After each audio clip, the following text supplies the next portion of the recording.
লাউ বলেন, লাউয়ের শাক বলেন, যেটাই থাকুক মানে লাউ অথবা লাউ শাক দুটোই আমার অনেক বেশি পছন্দ। আজকে এমনভাবে লাউ শাক ভাজি করে আপনাদের দেখাবো, এই ভাজিটা যদি আপনারা একবার রান্না করে খান এইভাবে, তাহলে দেখবেন আপনাদের অন্য কিছুই আর লাগবে না।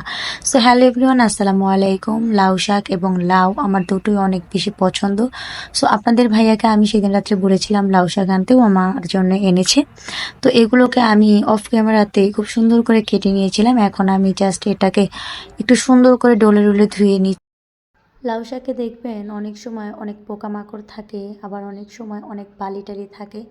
যদিও আলহামদুলিল্লাহ আমার এই শাকটাতে খুব কমই বালি ছিল, তারপরও শাক ধোয়ার সময় অবশ্যই আপনারা কিছুক্ষণ শাকটাকে পানিতে ভিজিয়ে রাখবেন, তাহলে দেখবেন বালিগুলো আগলা হয়ে গিয়েছে এবং কোনো পোকা টোকা থাকলে সেগুলো মরে একদম ভেসে উঠেছে।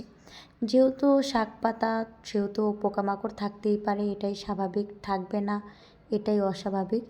সো আমি এখানে লাউ শাকটাকে মানে যতক্ষণ পর্যন্ত পেরেছি আমার কাছে মনে হয়েছে ধোয়া দরকার, ততক্ষণ পর্যন্ত আমি এটাকে খুব সুন্দর করে ধুয়ে নিচ্ছি। আর শাকটা কিন্তু একটু মানে সময় নিয়ে ধুইতে হয়, যেহেতু এটার মধ্যে আগেই বললাম যে বালি টালি থাকে, পোকা টোকা থাকার সম্ভাবনা থাকে। দেখা গেলো যে আপনি যদি ভালো মতো না ওয়াশ করেন, তাহলে এটার মধ্যে বালি টালি থাকবে, তখন আপনারই সমস্যা হবে, খেতে পারবেন না।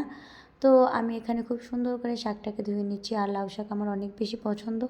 গরমের দিনে তেমন একটা খেতে পারি না, কারণ গরমের দিনে শাকটা খেতে ভালো লাগে না আমার কাছে। শীতের দিন আসলে যেহেতু মানে সব কিছুর সিজন, তো ভালো লাগে আর কি, শীতের দিনে আমার শাকটা খেতে ভালো লাগে।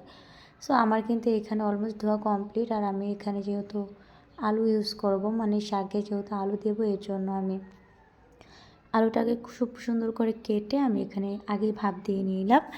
শাকের সাথে যদি আপনি আলুটা ভাপ দিতে চান, তাহলে দেখবেন আলুটা কাঁচা কাঁচা রয়ে গিয়েছে। শাকটা যেহেতু তাড়াতাড়ি সিদ্ধ হয়ে যায়, আলুর সাথে দিলে আপনারই প্রবলেম হবে, তখন দেখা যাবে যে আলুটা সিদ্ধ হয়নি, শাকটা এখান দিয়ে সিদ্ধ হয়ে গিয়েছে।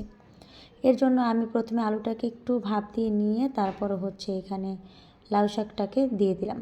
এখন আমি লাউ শাকটাকে দিয়ে এখানে সিদ্ধ না হওয়া পর্যন্ত অপেক্ষা করবো। আর ওই যে দেখতেই পাচ্ছেন আমার কিন্তু আলুটা অলমোস্ট সিদ্ধ হয়ে গিয়েছে। তো এখানে আমি আরেকবার ঢাকনা দিয়ে ঢেকে দেবো। এরপরে আমার কিন্তু এই যে একদম সিদ্ধ করা ডান। আমার এখানে আবার আমি একটু নাড়াচাড়া দিয়ে নিচ্ছি। এখানে আমার কিন্তু একদম সিদ্ধ করা ডান। তো এখানে যেহেতু আমার সিদ্ধ করা ডান, আমি এখন লবণ দিয়ে দিচ্ছি। আমি লবণটা দিতে ভুলে গিয়েছিলাম, তো পরে আমি লবণটা দিয়ে দিলাম। এখন আমি এটা বাগার দিতে যাব। আপনারা যদি শাকটা বাগার দেওয়ার সময় শুকনো মরিচটা ইউজ করেন, তাহলে কিন্তু খেতে অনেক বেশি ভালো লাগবে।